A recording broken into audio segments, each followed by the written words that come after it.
तो आज मैं लेके आई हूँ आप लोगों के लिए गारी गीत, समधी गारी गीत। तो गीत को सुनिए, पसंद आए तो लाइक कीजिए, सब्सक्राइब कीजिए और ज़्यादा से ज़्यादा शेयर कीजिए, कमेंट करना ना भूलिएगा आप लोग। तो चलते हैं गीत की तरफ।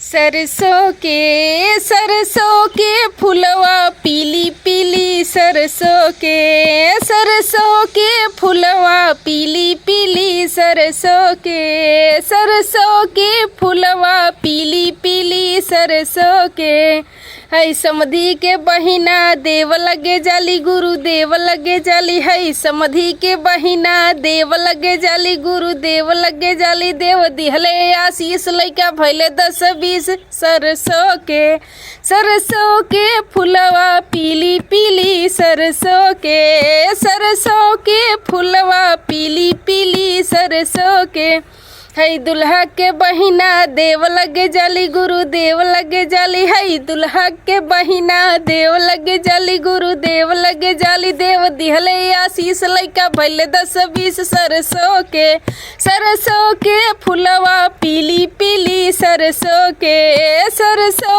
फुलवा पीली पीली, सरसों के है बरतियन के बहिना देव लगे जाली, गुरुदेव लगे जाली। है बरतियन के बहिना देव लगे जाली, गुरुदेव लगे जाली। देव दिहले आशीष लइका भैले 10-20, सरसों के फुलवा पीली पीली, सरसों के फुलवा पीली पीली, सरसों के है अगुआ के बहिना देव लगे जाली, गुरुदेव लगे जाली। है अगुआ के बहिना देव लगे जाली, गुरुदेव लगे जाली। देव दिहले आशीष लइका भैले 10-20, दिहले आशीष लइका भैले 10-20, सरसों के फुलवा पीली पीली, सरसों के फुलवा पीली पीली, सरसों के।